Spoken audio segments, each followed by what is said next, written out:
মাননীয় অধ্যক্ষ মহোদয় ইউনিফৰ্ম সিভিল কোডৰ বিপক্ষে কবলৈ গৈ জনজাতীয় লোকক ইয়াৰ কিয় আওতাৰ বাহিৰত ৰখা নাই সেই প্ৰশ্ন কৰাৰ আগতে মই সদনৰ সেইজন সদস্যক পৰামৰ্শ দিম আপোনালোকে বড়ো ৰাভা মিচিং সকলোৰে মাজত ঘূৰি আহক কাৰ্বি ডিমাছাৰ মাজত ঘূৰি আহক কতো আপোনালোকে বহুগামিতা নেদেখিব কতো পলিগেমিজ নেদেখিব অধ্যক্ষ মহোদয় বেমাৰ য'ত হৈছে ঔষধটো তাতেই দিয়া যাব নহয়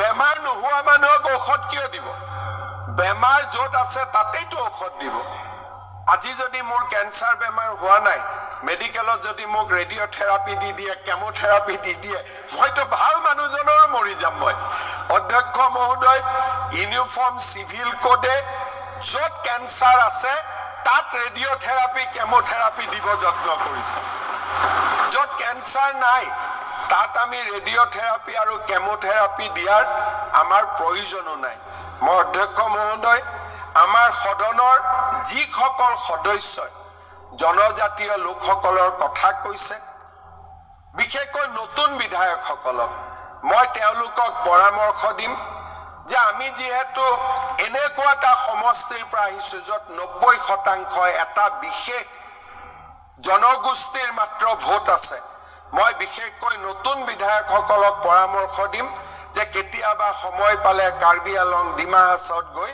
2-3 দিন থাকি আহিলে সদনত আৰু কেতিয়াও আমি এই কথাবিলাক নকওঁ আমি কেতিয়াও তেওঁলোকৰ লগত প্ৰতিযোগিতাৰ কথা নকওঁ ডাঙৰ কেজনে গৈ আহিছে তেওঁলোকে জানে নতুন বিধায়কসকলকো মই নিশ্চিতভাৱে এই পৰামৰ্শ দিম অধ্যক্ষ মহোদয় এতিয়া মই সমান নাগৰিক সংহিতা অসম 2026 বিষয়ে আলোচনা কৰিব খুজিছো অধ্যক্ষ মহোদয় এই ইউনিফৰ্ম সিভিল কোডখনে কেইটামান দিশ ৰেগুলেট কৰিব প্ৰথম এই ইউনিফৰ্ম সিভিল কোডখনে বিবাহ আৰু বিবাহ বিচ্ছেদ এই দিশটোক নিয়ন্ত্ৰণ কৰিব এই কমন সিভিল কোডখনে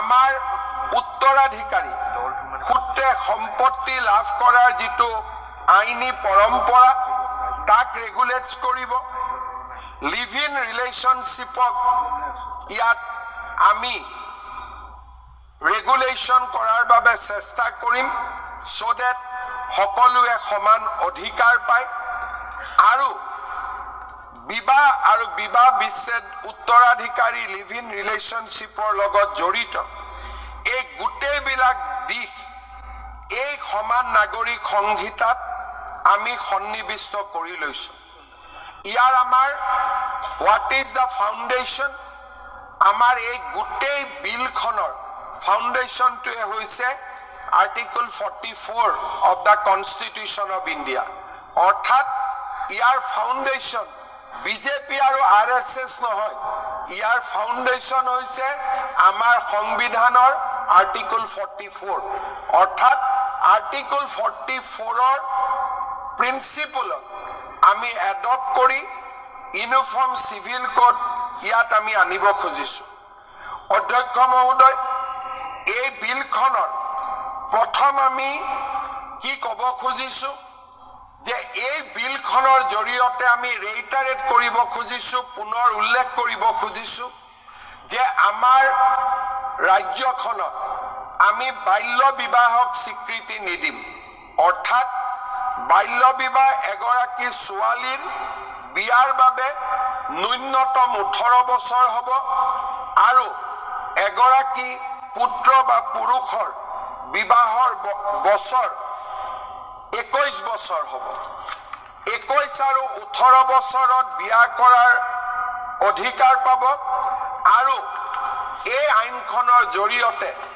ধৰ্ম নিৰ্বিশেষে মাত্ৰ এগৰাকীক বিয়া কৰোৱাৰ অধিকাৰ পাব অধ্যক্ষ মহোদয় সদনত অমানৱীয় কথা কেতিয়াবা কোৱা হয় মই কাৰো নাম নকওঁ কোনোবা মহিলা বিধায়ক পুৰুষ বিধায়ক কোনোবাই যেতিয়া কয় যে ডাঙৰজনী ঘৈণীয়েকক বেমাৰ হলে দ্বিতীয় গৰাকী বিবাহৰ অনুমতি দিব লাগে তাতকৈ দুৰ্ভাগ্যজনক যুক্তি একোৱেই হ'ব নোৱাৰে অধ্যক্ষ মহোদয়। মই এগৰাকী মহিলাক ঘৰলৈ বিয়া কৰাই লৈ আহিলো। মই ঈশ্বৰ আৰু আল্লাহক ক'লো যে এইগৰাকী মোৰ পৰিবাৰ, এইগৰাকী মোৰ পত্নী। দুদিন পিছত মহিলাগৰাকীৰ গাড়ীৰ এক্সিডেণ্ট হ'ল। গাড়ী মই একেলগে চলাইছিলো, ড্ৰাইভাৰ মই আছিলো, মহিলাগৰাকী চিটত আছিলে। গাড়ী এক্সিডেণ্ট হ'ল, মহিলাগৰাকীৰ হাত আৰু ভৰিখন চিৰদিনৰ বাবে ঘূণীয়া হ'ল। ড্ৰাইভাৰ ময়ে আছিলো, দোষ মোৰ। এতিয়া মই গৈ কম যে তোমাৰতো হাত আৰু ভৰিখন ভাঙি গ'ল, এতিয়া মই আৰু এজনী ঘৈণীয়েক লৈ আহিম। ইয়াতকৈ দুৰ্ভাগ্যৰ কথা সভ্য সমাজৰ বাবে আৰু কি হ'ব পাৰে? আৰু যেতিয়া এজন বিধায়কে কয় যে ডাঙৰজনী ঘৈণীয়েকৰ বেমাৰ আজাৰ হ'লে আৰু এজনীক বিয়া কৰোৱাৰ অনুমতি দিব লাগে, মই ভাবো অধ্যক্ষ মহোদয় ইয়াতকৈ অমানৱীয় কথা একোৱেই হ'ব নোৱাৰে। আৰু এই কথাবোৰ যদি আমি কোনোবাই ক'ৰবাত শিকিছো, এই প্ৰৱণতাৰ পৰা আমি বাদ দিব লাগে। অধ্যক্ষ মহোদয়, আমাৰ হিন্দু ধৰ্ম, আমাৰ সভ্যতাই শিকায় পত্নী আৰু পুৰুষৰ সম্পৰ্ক বহু জনমৰ পৰা নিৰ্ধাৰণ হৈ থাকে। মোৰ যদি পত্নীৰ, আমাৰ যদি পৰিবাৰৰ অহাকালি কেঞ্চাৰে ধৰাত পৰে, সেইজনী পত্নীক জীৱনৰ সৰ্বোচ্চ দি হ'লেও আমি চিকিৎসাৰ বাবে চেষ্টা কৰিম। সেই সময়ত দ্বিতীয় বিবাহৰ কথা চিন্তা কৰা সেই মানুহজন মানুহ হ'ব পাৰে জানো? সেই মানুহজন মানুহ হ'ব পাৰে জানো? অধ্যক্ষ মহোদয়, মই অনুৰোধ কৰিম, আকৌ মই কংগ্ৰেছ দলক অনুৰোধ কৰিম, ই এটা বহুত ডাঙৰ দল, ই এটা মহান সংস্কৃতিৰ পৰিচায়ক আছিল। ভাৰতৰ স্বাধীনতা সংগ্ৰাম, ই মহাত্মা গান্ধীৰ দল। এই দলটোক, মহাত্মা গান্ধীৰ দলটোক মৌলবাদী চিন্তাধাৰাৰ দললৈ ৰূপান্তৰ নকৰিব, কেতিয়াও ৰূপান্তৰ নকৰিব। অধ্যক্ষ মহোদয়, মই সদনত জোৰেৰে কম যে আমি এনেকুৱাও আইন আনিব লাগে যাতে মহিলাগৰাকীক বেমাৰ হ'লে কোনো স্বামীয়ে চিকিৎসাৰ পৰা আঁতৰি যাব নোৱাৰে, চিকিৎসা কৰিব লাগিব, দ্বিতীয় বিয়াৰ প্ৰশ্নই উঠিব নোৱাৰে। অধ্যক্ষ মহোদয়, স্বামী আৰু পত্নীৰ সম্পৰ্ক ভাৰতৰ সভ্যতাই কয় পূৰ্ব জনমতে নিৰ্ধাৰণ হৈ থাকে। ই এক এৰাব নোৱাৰা সম্পৰ্ক।